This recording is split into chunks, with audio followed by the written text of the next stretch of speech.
ನೋಡಿ, ಅವರೆಲ್ಲರೂ ಬದುಕಟ್ಕೊಳ್ಳಕ್ಕೆ ಅಂತ ಹೇಳಿ ಬೆಂಗಳೂರು ಬಂದವರು. ಕೂಲಿ ಕೆಲಸಕ್ಕಾಗಿ ದೂರದ ಯಾದಗಿರಿಯಿಂದ ಒಬ್ಬ ಕಾರ್ಮಿಕ ಬಂದಿದ್ದ. 7 ಜನರಲ್ಲಿ ಒಬ್ಬ. 4 ವರ್ಷದಿಂದ ಬೆಂಗಳೂರಿಗೆ ವಲಸೆ ಬಂದಿದ್ದ ರಾಮು ನಾಯಕ. ನಡಿಹಾಳ ದೇವಸುನಾಯಕ ತಾಂಡಾದ ರಾಮು ನಾಯಕ 45 ವರ್ಷ, ಅವರಿಗೆ ಮೃತಪಟ್ಟಿದ್ದಾರೆ. ಕಲ್ಲು ಕ್ವಾರಿಯಲ್ಲಿ ಬೃಹತ್ ಬಂಡೆ ಬಿದ್ದು ಕಾರ್ಮಿಕ ರಾಮು ದುರ್ಮರಣವನ್ನಪ್ಪಿದ್ದಾನೆ. ಬದುಕು ಕಟ್ಕೊಳ್ಳಕ್ಕೆ ಅಂತಾನೆ 6 ಜನ ಉತ್ತರ ಪ್ರದೇಶದಿಂದ ಬಂದವರು ಮೃತರಲ್ಲಿ, ಒಬ್ರು ಯಾದಗಿರಿಯವರು. 4 ವರ್ಷದಿಂದ ಬೆಂಗಳೂರಿಗೆ ವಲಸೆ ಬಂದಿದ್ರು ರಾಮು ನಾಯಕ. ಜೀವನ ಕಟ್ಕೊಳ್ತಾ ಇದ್ರು. ಆದರೆ ಇವತ್ತು ದೊಡ್ಡ ಗಾತ್ರದ ಬಂಡೆ ಉರುಳಿ ಬಿದ್ದ ಪರಿಣಾಮ ಅದರ ಅಡಿಯಲ್ಲಿ ಸಿಕ್ಕಾಕೊಂಡವರು ಇವರು ಕೂಡ ಒಬ್ರು. ಇವರು ಕೂಡ ಮೃತಪಟ್ಟಿದ್ದಾರೆ. ವಿಷಯ ಗೊತ್ತಾಗ್ತಾ ಇದ್ದಂತೆ ಸ್ಥಳಕ್ಕೆ ಆಂಬ್ಯುಲೆನ್ಸ್ ಕೂಡ ಬಂದಿದೆ. ಪೊಲೀಸರು, ಅಗ್ನಿಶಾಮಕ ದಳ ಸಿಬ್ಬಂದಿ ರೆಸ್ಕ್ಯೂ ಆಪರೇಷನ್ ಅನ್ನು ಕೂಡ ಶುರು ಮಾಡಿದ್ರು. ಈಗ 5 ಜನ ಸಾವು ಬದುಕಿನ ಮಧ್ಯೆ ಹೋರಾಡ್ತಾ ಇದ್ದಾರೆ, ಚಿಕಿತ್ಸೆ ಪಡ್ಕೊಳ್ತಾ ಇದ್ದಾರೆ ಆಸ್ಪತ್ರೆಯಲ್ಲಿ.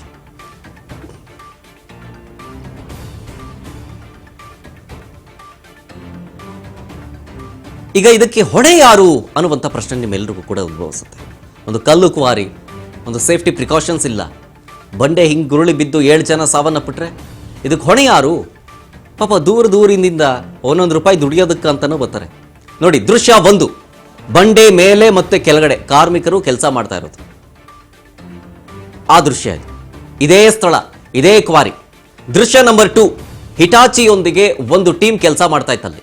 ನೋಡಿ, ಅಲ್ಲಿ ಹಿಟಾಚಿ ಕಾಣಿಸ್ತಾ ಇದೆಯಲ್ಲ, ಆ ಹಿಟಾಚಿಯಲ್ಲಿ ಒಂದು ಟೀಮ್ ಕೆಲಸ ಮಾಡ್ತಾ ಇತ್ತು.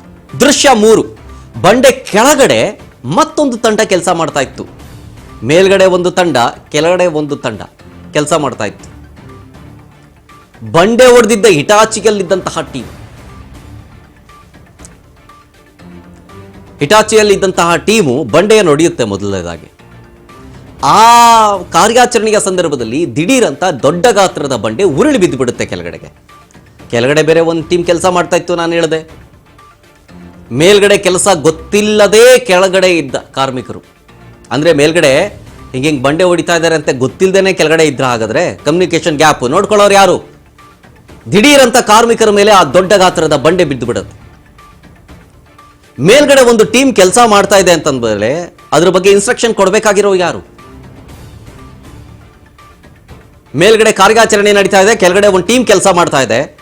ಮೇಲ್ಗಡೆ ಕಾರ್ಯಾಚರಣೆ ಆಗ್ತಾ ಇದ್ದ ಸಂದರ್ಭದಲ್ಲಿ ದೊಡ್ಡ ಗಾತ್ರದ ಬಂಡೆ ಉರುಳಿ ಬೀಳುತ್ತೆ. ಕೆಳಗಡೆ ಇರೋರಿಗೆ ಗೊತ್ತೇ ಇಲ್ಲ. ಬಿದ್ದ ರಭಸಕ್ಕೆ ಟಿಪ್ಪರ್ ಎಲ್ಲ ನಜ್ಜುಗುಜ್ಜಾಗುತ್ತೆ. 7 ಜನ ಬಂಡೆ ಬಿದ್ದು ನರಳಾಡಿ ಜೀವ ಬಿಡ್ತಾರೆ. ನೋಡಿ, ದೃಶ್ಯ 1ರಿಂದ ದೃಶ್ಯ 9 ತನಕವೂ ಕೂಡ ನಿಮಗೆ ಎಕ್ಸ್ಪ್ಲೈನ್ ಮಾಡ್ತಾ ಹೋದೆ. ಯಾರು ಹೊಣೆ ಇದಕ್ಕೆ? ಹಾಗಾದ್ರೆ ಮೇಲ್ಗಡೆ ಅಂದ್ರೆ ಬಂಡೆ ಬೀಳ್ತಲ್ಲ, ಅದ್ರ ಮೇಲ್ಗಡೆ ಒಂದು ಟೀಮ್ ಕೆಲಸ ಮಾಡ್ತಾ ಇತ್ತು. ಬೀಳೋ ಸಂದರ್ಭದಲ್ಲಿ ಕಾರ್ಯಾಚರಣೆ ಆಗ್ತಾ ಇತ್ತಲ್ಲಿ. ಮೇಲ್ಗಡೆ ಒಂದು ಟೀಮ್ ಕೆಲಸ ಮಾಡ್ತಾ ಇರ್ಬೇಕಾದ್ರೆ ಕೆಳಗಡೆ ಯಾರು ಇರಬಾರ್ದು, ಗ್ರೌಂಡ್ ಕ್ಲಿಯರ್ ಮಾಡ್ಬೇಕಲ್ವಾ? ಯಾರು ನೋಡ್ಕೊಳ್ಳೋರು? ಯಾರು ರೈಟ್ರಲ್ಲಿ, ಯಾರು ಸೈಟ್ ಇಂಜಿನಿಯರ್ ಅಲ್ಲಿ? ಈ ಕ್ವಾರಿ ಓನರ್ ಯಾರು? ಈ ಕಾರ್ಯಾಚರಣೆ ಆಗ್ಬೇಕಾದ್ರೆ ಯಾರು ಇದನ್ನ ಉಸ್ತುವಾರಿ ವಹಿಸ್ಕೊಂಡವ್ರು ಯಾರು? ಒಂದು ಮಿನಿಮಮ್ ಕಾಮನ್ ಸೆನ್ಸ್ ಅಲ್ವಾ? ಮೇಲ್ಗಡೆ ಕೆಲಸ ನಡೀತಾ ಇದೆ, ಒಂದು ಟೀಮ್ ಕೆಲಸ ಮಾಡ್ತಾ ಇದೆ ಅಂದಮೇಲೆ ಕೆಳಗಡೆ ಒಬ್ರು ಯಾರು ಇರಬಾರ್ದು, ಕ್ಲಿಯರ್ ಆಗಬೇಕು. ನೋಡಿ, ಕೆಲಸ ನಡೀತಾ ಇದೆ. ಕೆಳಗಡೆ ಅರೌಂಡ್ 16 ಜನ ಲೇಬರ್ಸ್ ಕೆಲಸ ಮಾಡ್ತಾ ಇದ್ರು. ಮೇಲ್ಗಡೆ 2-3 ಜನ ಅದು ಒಂದು ವೈಬ್ರೇಟರ್ ಅಂತ ಬರುತ್ತೆ, ಹಿಟಾಚಿ ತರ ಇರುತ್ತೆ, ಅದನ್ನ ಕಲ್ಲುಗಳನ್ನ ಕರಗಿಸೋ ಅಂತ ಒಂದು ಕೆಲಸ ಅವ್ರು ಮೇಲ್ಗಡೆ ಮಾಡ್ತಾ ಇರ್ಬೇಕಾದ್ರೆ ಆ ಬಂಡೆಗಳು ಎಲ್ಲ ಸ್ಲೈಡ್ ಆಗಿ ಕೆಳಗಡೆ ಏನು ಪ್ರೆಷರಲ್ಲಿ ಕೆಲಸ ಮಾಡ್ತಾ ಇದ್ರು 16 ಜನ ಅವ್ರಗಳ ಮೇಲೆ ಬಿದ್ದಿದ್ದಾರೆ. ಈ ಬಂಡೆಗಳು ಬಿದ್ದಿರೋ ಒಂದು ಕಾರಣಕ್ಕಾಗಿ 7 ಜನ ಬಿಟ್ಟಿದ್ದಾರೆ. ಇನ್ನು 5 ಜನ ಇಂಜೂರ್ಡ್ ಇದ್ದಾರೆ. ಈಗೆಲ್ಲ 5 ಜನ ಈಗ ನಾವು ನೋಡಿದ್ವಿ ಹಾಸ್ಪಿಟಲ್ ಇದ್ದಾರೆ. ಸ್ವಲ್ಪ ಮುಂದೆ ಔಟ್ ಆಗ್ತಾ ಇದ್ದಾರೆ. ಆಮೇಲೆ ಇನ್ನು 4 ಜನ ಇದ್ದಾರೆ. ಅವರು ಏನಿದ್ರು 16 ಜನ, 4 ಜನ ಅವ್ರಿಗೆ ಏನೋ ಇಂಜುರೀಸ್ ಆಗಿಲ್ಲ, ದೇ ಆರ್ ಸೇಫ್. ಸರ್, ಯಾರು ಕ್ರಷರ್ ಓನರ್ ಯಾರು ಏನಾದರೂ ಅನುಮತಿ ಪಡ್ಕೊಂಡಿದ್ರೆ ಇದನ್ನ ವೆರಿಫೈ ಮಾಡಿದ್ರೆ? ಈಗ ನೋಡಿ, ಈಗ ಇನ್ವೆಸ್ಟಿಗೇಷನ್ ಸ್ಟಾರ್ಟ್ ಮಾಡ್ತೀವಿ ನಾವು. ಇನ್ನು ನಾವು ಇನ್ವೆಸ್ಟಿಗೇಷನ್ ಸ್ಟಾರ್ಟ್ ಮಾಡಿ ಯಾರು ಓನರ್ಗಳು ಯಾರಿದ್ದಾರೆ, ಮೇಲ್ಗಡೆ ಓನರ್ ಯಾರು, ಕ್ರಷರ್ ಓನರ್ ಯಾರು, ಕೆಳಗಡೆ ಇರತಕ್ಕಂಥ ಕ್ರಷರ್ ಓನರ್ ಯಾರು, ಅದ್ರ ಬಗ್ಗೆ ಮತ್ತೆ ಮೈನ್ಸ್ ಆ್ಯಂಡ್ ಜಿಯಾಲಜಿಯಿಂದ ಏನು ಪರ್ಮಿಟ್, ಲೈಸೆನ್ಸು ತಗೊಂಡಿದ್ರಾ ಇಲ್ವಾ ಅನ್ನೋದ್ರ ಬಗ್ಗೆ ಎಲ್ಲ ನಾವು ಈಗ ತನಿಖೆ ವೇಳೆ ನಾವು ಅದನ್ನ ನೋಡ್ತೀವಿ. ಮೇಲ್ನೋಟಕ್ಕೆ ಒಂದಷ್ಟು ನಿರ್ಲಕ್ಷ್ಯ ಕಂಡು ಬರ್ತಿದೆ ಸರ್. ಯಾಕಂದ್ರೆ ಮೇಲ್ಗಡೆ ಕೆಲಸ ಆಗ್ತಿದೆ, ಕೆಳಗಡೆ ಕಾರ್ಮಿಕರಿದ್ದಾರೆ, ಬಂಡೆ ಕನ್ಸತ್ ಟೈಮಲ್ಲಿ ಬಿದ್ದರೆ ಅನಾಹುತ ಆಗುತ್ತೆ ಅಂತ ಗೊತ್ತಿತ್ತು. ಆದ್ರೂ ಅಲ್ಲಿ ಯಾರು ಇನ್ಚಾರ್ಜ್ ಅಂತ ಇರ್ಲಿಲ್ವಾ? ಹೇಗೆ ಅವ್ನ ಯಾರು ನೇಮಕ ಮಾಡಿದ್ರ ಈಗ ಇಲ್ಲ? ನೋಡಿ, ಆಬ್ವಿಯಸ್ಲಿ ಮೇಲ್ನೋಟಕ್ಕಂತೂ ಹೇಳೋ ಅವಶ್ಯಕತೆ ಇಲ್ಲ. 7 ಜನ ಮೃತಪಟ್ಟಿದ್ದಾರೆ ಅಂದ್ರೆ ಆಬ್ವಿಯಸ್ಲಿ ನೆಗ್ಲಿಜೆನ್ಸ್ ಇಂದನೇ ಮೃತಪಟ್ಟಿರ್ತಾರೆ. ಸೊ ನೆಗ್ಲಿಜೆನ್ಸ್ ಅಂತೂ ಏನು ಮೇಲ್ಗಡೆ ಇರ್ತಕ್ಕಂಥ ಕ್ವಾರಿಯವರು ಇದೆ, ಕೆಳಗಡೆ ಇರ್ತಕ್ಕಂಥ ಕ್ವಾರಿಯವರು ಇಬ್ಬರದು ಕೂಡ ನೆಗ್ಲಿಜೆನ್ಸ್ ಇರೋದಂತೂ ಖಂಡಿತವಾಗಿ ಕಂಡು ಬರ್ತಾರೆ. ಏನಾದ್ರು ಬ್ಲಾಸ್ಟ್ ಏನಾದ್ರು ಮಾಡಬೇಕು? ಇಲ್ಲ ಇಲ್ಲ ಇಲ್ಲ, ಆ ಥರದ್ದು ಯಾವುದು ಸರಿ, ನಾವು ಇಲ್ಲ. ಕೇಸ್ ರಿಜಿಸ್ಟರ್ ಆಗಿದೆಯಾ ಅಥವಾ ಯಾರು ಕಂಪ್ಲೇಂಟ್, ಯಾರ ಮೇಲೆ ಕೇಸ್ ಆಗಿದೆ? ಈಗ ಕಂಪ್ಲೇಂಟ್ ಇನ್ನೂ ರಿಜಿಸ್ಟರ್ ಆಗಿಲ್ಲ. ಈಗ ಕಂಪ್ಲೇಂಟ್ ತಗೊಳ್ತಾರೆ. ಈಗ ಮೃತರ ಫ್ಯಾಮಿಲಿಯವರೆಲ್ಲ ಇಲ್ಲೇ ಇದಾರೆ, ಹೇಗೆ ಸರ್? ಅವ್ರು ಕೆಲವು ಜನ ಇದ್ದಾರೆ, ಅಲ್ಲೇ ಇದ್ದಾರೆ, ಅಲ್ಲಿ ಸ್ಪಾಟ್ ಅಲ್ಲೇ ಇದ್ದಾರೆ ಮೃತರ ಫ್ಯಾಮಿಲಿಯವರು. ಅದರಲ್ಲಿ 7 ಜನದಲ್ಲಿ ಒಂದು 5 ಜನ ಮಧ್ಯಪ್ರದೇಶವರಿದ್ದಾರೆ, ಒಬ್ಬ ಛತ್ತೀಸ್ಗಢ ಮತ್ತೆ ಇನ್ನೊಬ್ಬ ಇಲ್ಲಿ ಯಾದಗಿರಿ. ಸರ್, ಪ್ರತಿದಿನ ಎಷ್ಟು ಜನ ಕೆಲಸ ಮಾಡ್ತಿದ್ರು ಕ್ರಷರ್ ಅಲ್ಲಿ? 16 ಜನ ನೋಡಿ, ಅದು ನಮ್ಮ ಈಗ ಸದ್ಯಕ್ಕೆ ಇವತ್ತಂತೂ 16 ಜನ ಕೆಲಸ ಮಾಡ್ತಾ ಇದ್ದು ಕಂಡು ಬೆಳಗಿನ ಜಾವ. ಸೊ ಅವರು ಕೆಲವು ಜನಕ್ಕೆ ಮಾತಾಡಿಸಿ ನೋಡಿದಾಗ 3, 4, 5 ವರ್ಷದಿಂದ ಕೆಲಸ ಮಾಡ್ತಿದ್ದಾರೆ ಅಂತ ನಂಬಿಕೆ. ಮುಂದೆ ಕಡೆ 2 ಕ್ರಷರ್ ಕೆಲಸ ಮಾಡ್ತಾರೆ.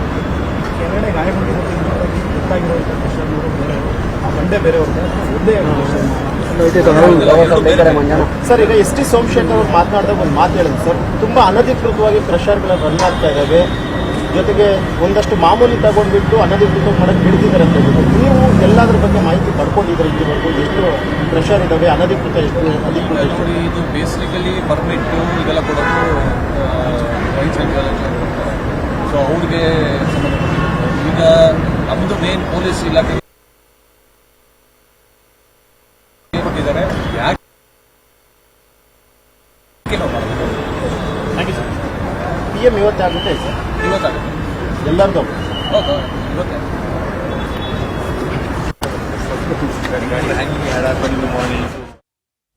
ಇದು ಪೊಲೀಸರು ಕೊಡ್ತಾ ಇದ್ದಂತಹ ಮಾಹಿತಿ. ಟೋಟಲ್ 16-17 ಜನ ಕೆಳಗಡೆ ಅಂದರೆ ಓವರ್ ಆಲ್ ಕೆಲಸ ಮಾಡ್ತಾ ಇದ್ದಿದ್ದು ಆ ಸಮಯದಲ್ಲಿ.